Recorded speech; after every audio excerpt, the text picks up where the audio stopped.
वैशाख मास में भूलकर भी ना करें ये 10 काम। हिंदी पंचांग का दूसरा महीना वैशाख शुरू हो गया है। ये महीना 23 मई तक रहेगा। वैशाख में अक्षय तृतीया 10 मई और बुद्ध पूर्णिमा 23 मई जैसे बड़े व्रत पर्व आएंगे। इस महीने में सूर्य अपने पूरे प्रभाव में रहता है, इस वजह से गर्मी रहेगी। इसी वजह से वैशाख महीने में जल और छाया दान करने का महत्व काफी अधिक है। धार्मिक मान्यताओं के अनुसार इसी माह से त्रेतायुग का आरंभ हुआ था, इसी वजह से इसका धार्मिक महत्व बढ़ जाता है। इस माह को माधव नाम से भी जाना जाता है। माधव विष्णु का एक नाम है। इस माह में विष्णु भगवान की पूजा का खास महत्व है।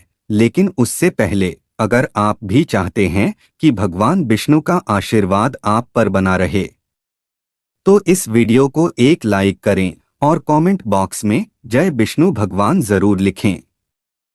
अब जानते हैं वैशाख मास में कौन से काम करने चाहिए। नंबर 1, वैशाख माह में पवित्र नदियों में स्नान करना शुभ माना जाता है। ऐसा माना जाता है कि इस माह में पवित्र नदी में स्नान करने से देवी देवताओं की कृपा प्राप्त होती है। नंबर 2, इस माह में दान करना पुण्य माना जाता है, इसलिए इस माह में जरूरतमंदों को भोजन, वस्त्र और धन का दान करने से सौभाग्य में वृद्धि हो सकती है। नंबर 3, वैशाख माह में कई देवी देवताओं की पूजा विधिवत रूप से करने का विधान है, जिनमें से विशेष रूप से भगवान विष्णु, माता लक्ष्मी, भगवान शिव और हनुमान जी की पूजा करें। अपनी श्रद्धा के अनुसार इस माह में भंडारा करना भी शुभ माना जाता है। नंबर 4, वैशाख माह में सभी देवी देवताओं के मंत्रों का जाप विशेष रूप से करें। ऐसा करने से उनकी कृपा जातक के ऊपर बनी रहती है और मनोवांछित फलों की भी प्राप्ति हो सकती है। नंबर 5, वैशाख माह में पितरों के लिए पिंडदान करना उत्तम फलदायी माना जाता है। ऐसा करने से व्यक्ति को पितृ दोष से छुटकारा मिल सकता है और शुभ फलों की भी प्राप्ति हो सकती है।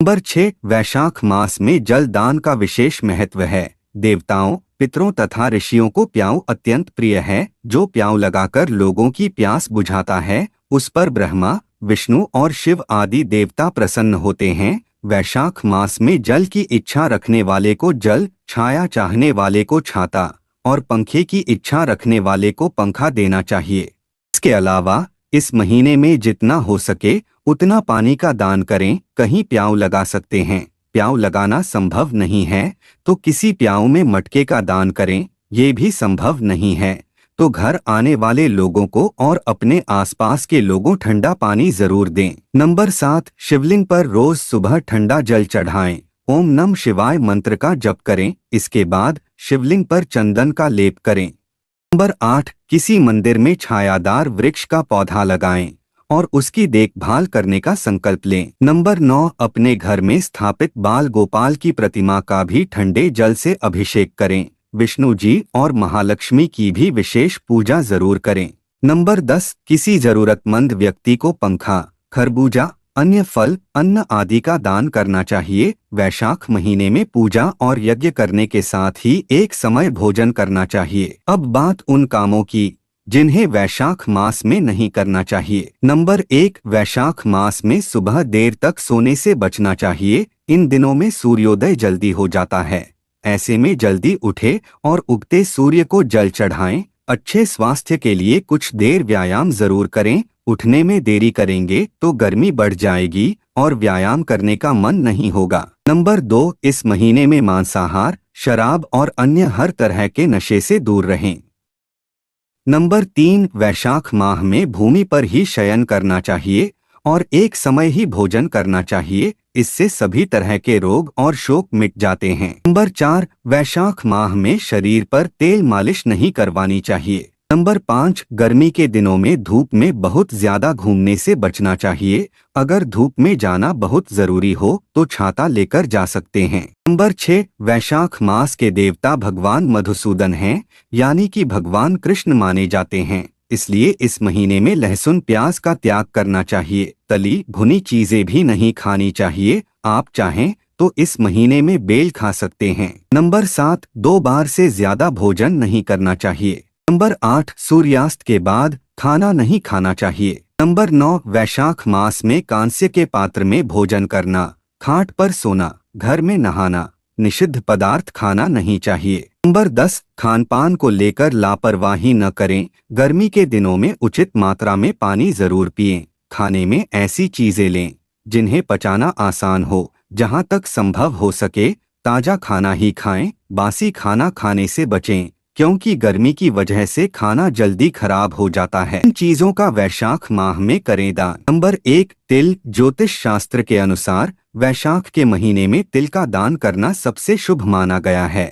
मान्यता है कि इस महीने तिल या फिर तिल से बनी वस्तुओं का दान करने से पितृ दोष से मुक्ति मिलती है और पितरों का आशीर्वाद प्राप्त होता है। इतना ही नहीं, वैशाख के महीने में सूर्य देव और भगवान विष्णु की पूजा के बाद तिल जल में प्रवाहित करने से कई गुना ज्यादा लाभ मिलता है और जीवन में सुख शांति आती है। नंबर 2, जौ। दूसरी वस्तु जिसके बारे में बात करने जा रहे हैं उसका नाम है जौ। धर्मशास्त्रों की माने तो वैशाख के महीने में साबुत जौ या फिर जौ का आटा दान करना बेहद ही शुभ फलदायी माना गया है। शास्त्रों में जौ के दाने को स्वर्ण के दान के बराबर फलदायी माना गया है। जौ का प्रयोग यज्ञ में भी अनिवार्य रूप से किया जाता है, इसलिए इस महीने में ब्राह्मणों को दान में जौ जरूर देना चाहिए। नंबर 3, गुड़ का दान। ज्योतिष शास्त्र में वैशाख माह में गुड़ का दान महादान माना जाता है। गुड़ का दान करने से आपकी कुंडली में सूर्य की स्थिति मजबूत होती है, जिसके कारण आपको करियर में तरक्की मिलती है। इसके साथ ही समाज में आपका मान सम्मान बढ़ता है, इसलिए आप गुड़ या फिर इससे बनी चीजों का दान अवश्य करें। नंबर 4, पादुका एवं चटाई। शास्त्र कहते हैं कि जो विष्णुप्रिय वैशाख मास में किसी जरूरतमंद व्यक्ति को पादुका या जूते चप्पल दान करता है वह यमदूतों का तिरस्कार करके भगवान श्री हरि के लोक में जाता है। निद्रा से दुख का नाश होता है, निद्रा से थकावट दूर होती है। इसलिए जो मनुष्य तिनके या खजूर आदि के पत्तों से बनी हुई चटाई दान करता है उसके सारे दुखों का नाश हो जाता है और परलोक में उत्तम गति को पाता है। नंबर 5, वस्त्र, फल और शरबत। जो वैशाख मास में पहनने के लिए कपड़ों का दान करता है वह इसी जन्म में सब सुखों से संपन्न हो जाता है। इसी प्रकार जो इस गर्मी के महीने में फल और शरबत का दान देता है उससे उसके पितृ प्रसन्न होकर आशीर्वाद प्रदान करते हैं और दान देने वाले के सारे पाप कट जाते हैं। ही खांड और चावल दान करने से मनुष्य को पूर्ण आयु और संपूर्ण यज्ञों का फल प्राप्त होता है। इसी प्रकार घी का दान करने वाला मनुष्य अश्वमेघ यज्ञ का फल पाकर विष्णुलोक में आनंद का अनुभव करता है। इसके साथ ही साथ वैशाख माह में अधिक मात्रा में आम आने लगते हैं, ऐसे में आप इस फल का दान दे सकते हैं। नंबर 6, सत्तू। वैशाख माह में सत्तू का दान देना लाभकारी माना जाता है।